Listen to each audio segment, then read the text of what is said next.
In this video, I'll be covering the most common questions around the economic impact payments, also known as the tax stimulus. I have a few questions I want to cover with you. These are the most prominent ones.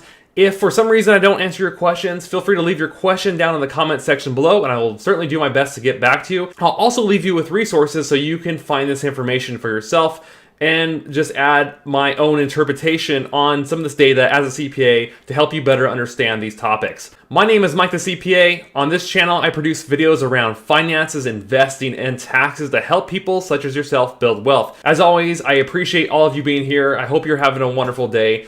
If you want to support the work I do here on this channel and help other people get their hands on this information, you can do so simply by clicking the like button and sharing this video with others. The question I have been receiving over and over again is, Mike, is this going to be taxable? Is this taxable income, this stimulus payment I'm receiving? And the answer is no. And the IRS has this directly on our website, which is what we're looking at on screen. And it's question number 20, so it hides. It hides. You may have been hearing from news sources that it's not taxable, but here it is, right on the IRS webpage. It says, no, the payment is not income, and you will not owe tax on your payment. It will not reduce your refund or increase the amount you owe when you file your tax return in 2020. And you'll file your 2020 tax return, of course, in 2021. So the IRS right here, ladies and gentlemen, is saying this is not taxable income. It says a payment also will not affect your income for the purposes of determining your eligibility for federal government assistance or benefit programs. And also on question number 17, I just want to run by you. They say, I received an additional $500 payment in 2020 for my qualifying child. However, he just turned 17. Will I have to pay back the $500 next year when I file my 2020 tax return? And here in 17, they're kind of reiterating what they said in question number 20. They say, no, there is no provision in the law requiring repayment of a payment. When you file next year, you can claim additional credits on your 2020 tax return if you are able to, or if you're eligible for them. For example, if your child is born in 2020, but you won't be required to repay any payment when filing your 2020 tax return, even if your qualifying child turns 17 in 2020, or your adjusted gross income increases in 2020 above the thresholds that they've mentioned previously, which for single filers at $75,000, which for married filing joint filers, the threshold begins at $150,000, and so on and so forth. The only thing I can see as a CPA is because there's usually an exception to the rule, is if for some reason your economic impact payment, if it's larger than it should be, then at that point, when you're filing your taxes for 2020, in 2021, you might have to adjust your credit amount. Because remember, this payment, this stimulus check, is really an advanced refundable tax credit. So that would be the only exception I could see, is if for some reason you receive more than you were actually supposed to receive. At that point, I could then see you having to adjust your credit on your 2020 return, not your 2019 return. But I think for, like I've been saying, for the majority of people across America, this is not going to be taxable whatsoever. It's not going to affect your refund in 2020 whatsoever, if you are indeed entitled to refund during that tax filing year. The next most common question I'm receiving is from people who have past due debts with the IRS, whether it's for 2018, which is like a previous tax year, or if they owe state agencies, or if they're behind on their student loans, things like that. The IRS has stated that as long as your past due debt obligations are not due to child support, the stimulus check is still going to be coming your way, okay? So the only exception, though, unfortunately, if you owe past due child support, you're out of luck. You're not going to be able to receive this stimulus payment. I know that upsets a lot of people, but that's what they're saying. Let's cover question 19, because this one I'm seeing with a lot of frequency. It says, I claimed my mom as a dependent on my 2019 tax return. Will I receive an additional payment for her, or will she receive her own payment? This one involves dependents, obviously. And here's what they say. Here's what they're saying. They're saying, no, you will not receive an additional payment amount for your mom because she's not a qualifying child.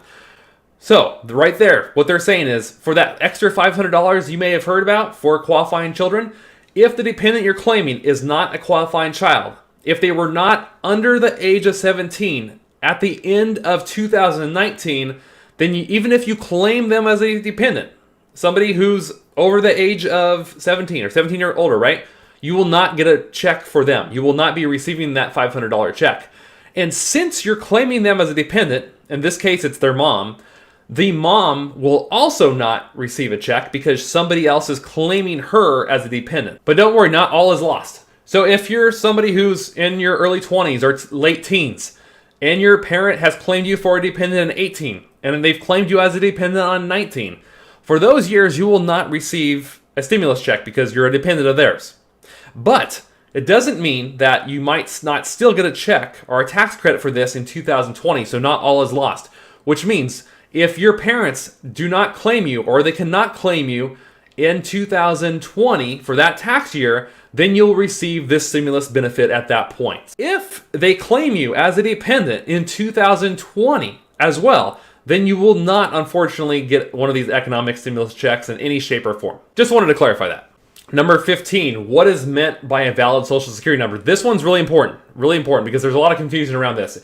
The IRS says a valid SSN for a payment is one that is a valid for employment and issued by the Social Security Administration before the due date of your 2019 tax return, including the filing deadline postponement of July 15th of 2020 and an extension to October 15th if you request it. Or your 2018 tax return, including extensions if you haven't filed your 2019 tax return just yet. It says if the individual was a U.S. citizen when they received the SSN number, then it is valid for employment. If not valid for employment, is printed on the individual's Social Security card and the individual's immigration status has changed so that they are now a U.S. citizen or permanent resident, ask the Social Security Administration for a new Social Security card. However, if valid for work only with DHS authorization is printed on the card, the individual has the required SSN only as long as the Department of Homeland Security authorization is valid. People have been asking me, what if I have a valid Social Security number, but my wife does not, or my spouse does not? In that case, only the person who has a valid Social Security number can get a check. Even though you're married to that person, even though you might file jointly, this, that, and the other, it won't matter. The IRS says that you have to have a valid Social Security number in order to get the stimulus check. And if you don't have that, then unfortunately you're out of luck. And your spouse also has to have that as well. Even if you try filing separately, it won't work. You have to have that Social Security number regardless. That is what they're looking for, and that's why I wanted to cover number 15. This next question is regarding how much of my payment will I receive, or how much will I plan to get? Because a lot of people still actually haven't received their payments yet, and for various reasons, which we're going to cover towards the end of the video. If you file single, your maximum payment would be $1,200. If you're married filing joint, your maximum payment is $2,400. So when does that amount change? When does it get impacted? Well, it starts to change once your income becomes too high. When does your income become too high? Well, if you're single, starting at $75,000 above, then your stimulus check amount starts to phase out. If you're married filing jointly, that's $150,000. Okay, that's when that starts to phase out above that amount. And the way that works is it's 5% dollar for dollar for any amount above the threshold. So let me just show you real quickly so you know how much to expect. So for example, and I've been seeing this on tax returns. I've started to see this.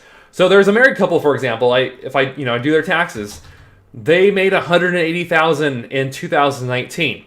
Well, we know the phase out begins at $150,000. So we subtract that. That means they're $30,000 above that threshold amount of $150,000. We take that $30,000, we multiply that by 5%. It's $1,500. So what we have to do now is we take their maximum check that they could have received, and we back out $1,500. So they would get a $900 stimulus check, and that's assuming they have no children, no qualifying children dependents who are under 17. The same case as if you're single. So if you're single and you make $95,000, the threshold is at $75,000. That's a $20,000 difference because you're $20,000 over the threshold. So you multiply that amount times 5%. That's $1,000, which means that your stimulus check is only going to be $200. So I hope you can see from those quick examples, that's how you can calculate how much you're supposed to receive if your income is starting to cross over those threshold amounts. Let's move on. A lot of people have been asking what if their address is different? What if they've moved? They're in the process of moving. What do they do? The IRS says, if you have not filed your 2019 tax return, enter your new address on your tax return when you file. when your tax return is processed, we'll update our records. And if you've already filed your tax return and you do not receive a direct deposit of your refund, your payment will be mailed to the address we have on file for you. This is generally the address on your most recent tax return or as updated through the United States Postal Service. So it's very important that if you're moving, in the process of moving, to make sure you update your address with the United States Postal Service as soon as possible. And there's also a change of address form on the IRS website you can fill out. And if you Google that, change of address form for the IRS, it will come up and you can find what to fill out and what to submit to the IRS for that. I'm going to cover just a few more things with you as we wrap this up. Okay, if you're looking for the status of your refund, then there's this webpage. It's the irs.gov/ well, I can't say that word, otherwise I'll be demonetized. Economic Impact Payments, okay? And this is the webpage it's going to direct you to. Even if you do a Google search, this is where it's going to eventually lead you to. Now, what we were just looking at is the frequently asked questions page of the IRS website regarding these economic impact payments, which I encourage you to check out. And I'll leave links for this in the description below and in the comment section of this video. If you are trying to figure out the status of your payment, the place to go is right here. Filers Get Your Payments. And you would just click here, and then it's going to take you to this page, and it's going to tell you what you need to do. Notice it says you may need to file your 2019 return and your 2018 return if you have not done so already. So that's very important. I'll be honest with you guys, I have not received my check. When I tried to access my check, basically what I saw in my records is payment status is not available. That's what I'm looking at when I tried to pull up my stimulus check data. And so what I'm guessing is they're really looking for my records for 2019. So I plan to file my 2019 tax return this coming week. And hopefully this will update soon so my wife and I can receive our check because we have not already. So you guys are beating me to the punch on this. You guys are way ahead of me on getting these checks. But what you do is you would click Get My Payments, and then it would take you into this screen, and then you would start to enter your information here. It wants to know your social security number, date of birth, street address, zip or postal code, and so on and so forth. And that's basically what they're looking for. I believe, now, once you've walked through this process, if your check is ready, then at this point, I think beyond this, you can update your bank information if you've not done so already. That's something you can do, Now, I'm not 100% sure on this, but I believe once you walk through these steps, if your payment is available, you can actually update your information for your bank account right here, if they have your check ready. If it's not ready, it's just going to say what we saw down here. It says payment status is not available. And it says right here, it says update your bank account or mailing address. It says if we don't have your direct deposit information from 18 or 19 return, we haven't yet sent your payment, use the Get My Payment application to let us know where to send your direct deposit. So right there, if we would have gone all the way through that process, then we would eventually get to a screen where we could update our bank info as it says right there. Same with mailing address and so on and so forth. Now real quickly for non-filers, let's talk about that. There's a lot of people who are misusing this portion of their website. This is for people who do not have to file, who are not required to file a tax return because their overall income is too low to need to file a tax return.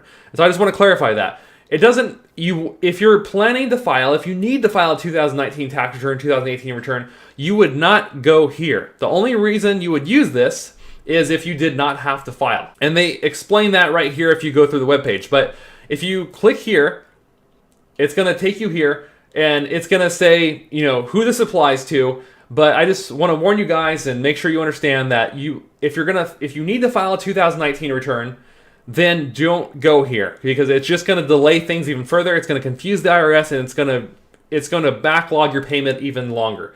So just my advice for you is to file your 2019 tax return as soon as possible.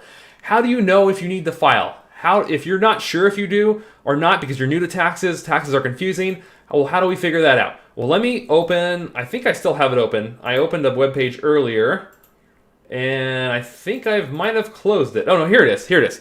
Okay, it says, do I need to file a tax return? And I'll leave a link to this. There's this application you can use on the irs.gov website that can walk you through the steps. And I'll leave a link to this so you guys can access this.